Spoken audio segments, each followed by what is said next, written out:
Class में आपका स्वागत है। जैसे कि लास्ट लेक्चर में हमने the rise of nationalism in Europe के part unification of Germany Italy के बारे में पढ़ा। अब ये लास्ट वीडियो रहेगा इस चैप्टर का, और इस वीडियो में हम 3 पॉइंट्स के बारे में डिस्कस करेंगे। 3 अलग अलग पार्ट्स, 3 अलग अलग भाग को पढ़ेंगे, जिसमें पहला है यूनिफिकेशन ऑफ ब्रिटेन, दूसरा हम पढ़ेंगे विजुअलाइजिंग द नेशंस, थर्ड हम पढ़ेंगे nationalism and imperialism. So let continue the point unification of Britain. जैसे कि लास्ट लेक्चर में मैंने आपको बताया था कि किस तरह से जर्मनी का यूनिफिकेशन होता है, और मैंने आपको बताया था किस तरह से इटली का यूनिफिकेशन होता है। अब हम बात करते हैं ब्रिटेन की, द ग्रेट ब्रिटेन। आप सभी जानते हैं ग्रेट ब्रिटेन का नाम। आज हम अगर ब्रिटेन का नाम सोचें तो हमें सबसे पहले याद आता है इंग्लैंड। तो ये जो यूनिफिकेशन ऑफ ब्रिटेन की प्रोसेस जो है, या कह सकते हो ब्रिटेन के एकीकरण की जो प्रक्रिया है, वो कोई एकदम से प्रक्रिया नहीं हुई थी, या उसकी प्रोसेस सडनली नहीं हुई। इसकी जो प्रोसेस है लॉन्ग टाइम से चलती रही थी। तो उस समय 1688 के दशक में 17वीं सेंचुरी के लगभग में जो ग्रेट ब्रिटेन है, उस समय क्या था कि ये 4 पार्ट में डिवाइड था, यानी इंग्लिश, वेल्स, स्कॉट और आयरिश। ये चारों मिलकर एथनिक कहलाते थे। एथनिक यानी अलग अलग एम्पायर, अलग अलग उसमें कहलाते थे। अब एथनिक मतलब अलग अलग एम्पायर, मतलब इनके अपने खुद के ओन कल्चर थे, इनकी अपनी लैंग्वेज थी। जैसे इंग्लिश की लैंग्वेज, इंग्लैंड की लैंग्वेज इंग्लिश थी, और स्कॉटिश की लैंग्वेज स्कॉटिश थी। ऐसे आयरिश आयरलैंड कहलाते थे। तो ये अलग अलग एथनिक फॉर्म में कहलाते थे। उसके बाद क्या होता है कि 1688 के टाइम की बात है, यानी लेट 17वीं सेंचुरी में क्या होता है कि ये इसकी शुरुआत होती है, यूनिफिकेशन ऑफ ब्रिटेन की शुरुआत होती है। और इसकी शुरुआत कैसे होती है, यहाँ पर ये जो इंग्लिश ब्रिटेन जो इंग्लैंड है, वो चाहता है कि छोटी छोटी जो अलग अलग एम्पायर है, इनको कैप्चर कर ले। क्योंकि आप सभी जानते हैं कि इंग्लैंड बहुत पावरफुल कंट्री था, तभी तो भारत में भी उसने 200 वर्षों तक शासन किया। तो अब क्या हुआ कि इंग्लैंड और इसी तरह से इंग्लैंड और ये जो कंट्री है आपस में डिस्प्यूट हो रहा है। फिर एक्ट ऑफ यूनियन बना था 1707 में। एक्ट 1707 में भी हमारे जब हम इंडियन हिस्ट्री पढ़ेंगे तो उसमें बताऊंगी कि एक्ट ऑफ 1707 क्यों इम्पोर्टेंट है ना। तो एक्ट ऑफ यूनियन बना, जिसमें इंग्लैंड प्लस स्कॉटलैंड, यानी इंग्लैंड और स्कॉटलैंड दोनों ने मिलकर, दोनों आपस में जो मिलकर एक एक्टिव यूनियन बनाया, जिसका मतलब हुआ United kingdom of great Britain. यानी एक जो दोनों देशों का एक अलग से यूनियन बना, जिसको हम कहते हैं United kingdom of great Britain के नाम से। मैंने शॉर्ट फॉर्म में लिखा है, तो United kingdom of great Britain के नाम से सामने आता है 1707 में। अब क्या हुआ, ये दोनों तो ठीक है। अब बात आती है आयरलैंड की। आयरलैंड में चूँकि आयरिश लैंग्वेज बोली जाती थी, वहाँ के अपने कल्चर थे, लोग नहीं चाहते थे कि वो इंग्लैंड में मर्ज हो। कहने का मतलब ये कि आयरिश कंट्री आयरलैंड बिल्कुल नहीं चाहता था कि वो इंग्लैंड में मर्ज हो। वो स्ट्रगल करता रहा। फाइनली 1801 में Ireland was incorporated by the England, by the great Britain, by the United kingdom of great Britain. यानी इस तरह से ये जो ग्रेट ब्रिटेन है, ये चारों अलग अलग एम्पायर या चारों अलग अलग जो क्षेत्र है, एरिया जो है, वो एक साथ एकीकरण हो गया, या उसका यूनिफिकेशन हो गया, और इस तरह से यूनिफिकेशन ऑफ ब्रिटेन जो है वो कंप्लीट हुआ। ये हमारा हमने इसके पहले unification of Germany, unification of Italy पढ़ा, और फिर ये फाइनली था यूनिफिकेशन ऑफ ब्रिटेन। अब इसके बाद एक नया पार्ट आपके फर्स्ट चैप्टर में दिया है, विजुअलाइजिंग द नेशन।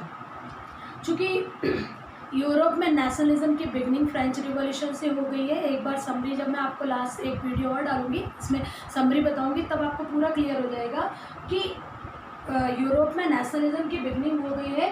अब क्या हुआ कि 19 सेंचुरी के स्टार्टिंग में विजुलाइजिंग द नेशन, यानी नेशन को कैसे देखा जाने लगा। तो हमने पढ़ा कि यूरोप में सब तरफ, यूरोप की हर कंट्री में एक राष्ट्रवाद की फीलिंग आ गई, लेकिन अब नेशन जो था एक नया रूप ले लिया, जिसको हम पढ़ेंगे एलिगोरी के फॉर्म में।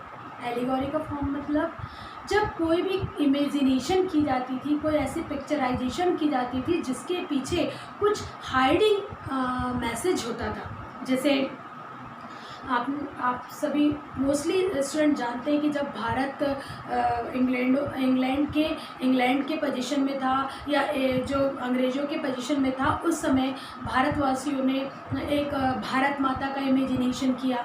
उसी तरह से ये जो नेशंस थे उसका विजुलाइज किया जाने लगा, एक फीमेल विजुलाइजेशन किया जाने लगा।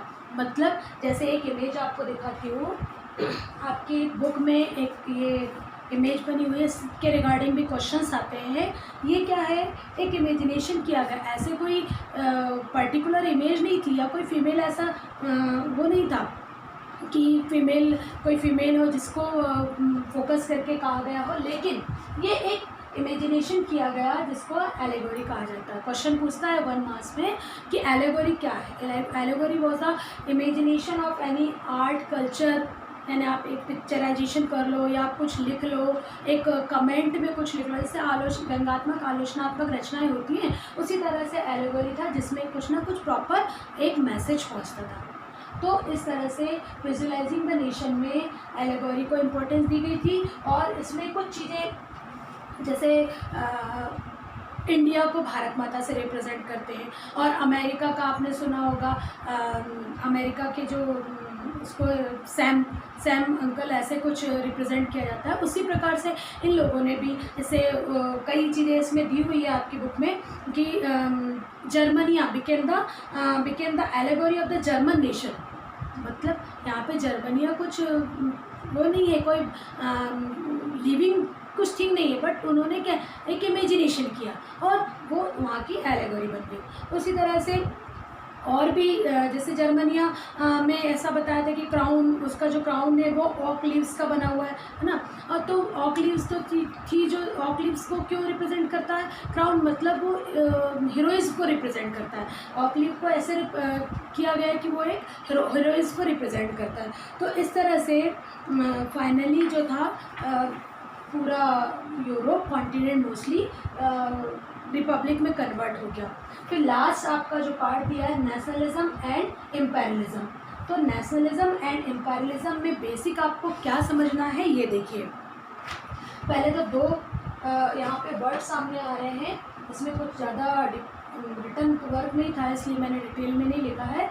नेशनलिज्म यानी राष्ट्रवाद, और इम्पेरियलिज्म यानी कोई एक पर्टिकुलर कंट्री जो दूसरी कंट्री को, दूसरे पार्ट को कैप्चर करने के लिए फाइट करती रहे, वो समय वो टाइमिंग कहलाएगी इम्पेरियलिज्म, या वो जो चीज़ें कहलाएगी इम्पेरियलिज्म। अब हमने यहाँ पढ़ा था कि ब्रिटेन का यूनिफिकेशन हो गया, जर्मनी का यूनिफिकेशन हो गया, इटली का यूनिफिकेशन हो गया। अब क्या हुआ कि मेन जैसे इसमें इस पार्ट में आपके जो दिया हुआ है, मेन दिया हुआ है, स्टार्टिंग होती है बल्कन से। बल्कन जो अभी प्रेजेंट में हम जिसको बल्कन एरिया कहते हैं, उस समय बहुत सारे अलग अलग छोटे छोटे पार्ट थे। जैसे उसमें आपको एग्जांपल है अल्बानिया का, बुल्गारिया का, ग्रीक का, मैकेडोनिया का, क्रोशिया का, बोस्निया का, स्लोवेनिया का, सर्बिया का, ये सारे जो पार्ट हैं उस समय किस में मिले हुए थे, उस समय मिले हुए थे बल्कन कंट्री में। जो बल्कन अभी प्लेस कहलाता है प्रेजेंट में, जिसको हम बल्कन कहते हैं, उसमें ये मिले हुए थे। तो क्या हुआ कि जो मेन कंट्रीज़ हैं जैसे फ्रांस है, इंग्लैंड है, वो क्या चाहने लगी कि ये जो बल्कन के पार्ट्स हैं उनको कैप्चर कर ले, और ये स्ट्रगल कंटिन्यू चलता रहा। और इस स्ट्रगल ने, मेन जो स्ट्रगल था 1871 से स्टार्ट हुआ था, ये नेशनलिज्म एंड इम्पेरियलिज्म में 71 से स्टार्ट हुआ था। हमने पढ़ा था यूनिफिकेशन ऑफ उसका जर्मनी का 1871 में। तो ये कंटिन्यू चलता रहा, और उसके बाद ये फाइनली मतलब ये जो पार्ट ऐसा नहीं हुआ कि किस कंट्री ने किस पे कैप्चर कर लिया, ये तो वहाँ पे कंटिन्यू स्ट्रगल चलता रहा, और ये स्ट्रगल की एंडिंग होती है फर्स्ट वर्ल्ड वॉर से। फर्स्ट वर्ल्ड वॉर 1940 में स्टार्ट हुआ था, आप जानते हैं 1919 समथिंग, ये 5 ईयर्स तक वर्ल्ड वॉर चलता रहा। और इस वर्ल्ड वॉर का जो इम्प्रेशन था केवल यूरोप कॉन्टिनेंट में नहीं बल्कि पूरे वर्ल्ड में इसका इम्प्रेशन पड़ा। कहने का मतलब ये है कि जो यूरोप कॉन्टिनेंट की जो कंट्रीज़ है, जैसे England, most powerful country England है, पुर्तगीज़ है, और भी जो फ्रांस है, ये जो कंट्रीज़ थी इन्होंने अपने एरिया को छोड़कर दूसरे कॉन्टिनेंट की कंट्रीज़ पे भी रूल्स रेगुलेशन करना शुरू कर दिया। तो ये जो फाइनली जो नेशनलिज्म एंड एम्परियलिज्म का जो पार्ट है इस तरह से ख़त्म होता है। अब ये यूरोप के नेशनलिज्म की जो थॉट्स है, विचार है, वो धीरे धीरे उसके जो व्यूज़ है वो धीरे धीरे इंडिया में भी आ गए। तो नेक्स्ट चैप्टर जो हम पढ़ेंगे बेसिकली इसके बाद कंटिन्यू मैं वो चैप्टर आपको करवाऊंगी नेशनलिज्म इन इंडिया। उसके बाद हम चाइना वाला चैप्टर पढ़ेंगे, क्योंकि चाइना वाला चैप्टर आपके सिलेबस से अभी रिमूव है, लेकिन मैं ये पूरा लेक्चर आपको कंप्लीट करवा दूँगी। तो अभी ये फाइनली ये चैप्टर कंप्लीट होता है, the rise of nationalism in Europe. अब इसके बाद के वीडियो में मैं पूरे चैप्टर की होल चैप्टर की समरी आपको बता दूंगी। इस वीडियो में यदि आपको कोई डाउट है, किसी तरह की कोई प्रॉब्लम है, तो you can message me, you can comment me and you can call me. Thank you.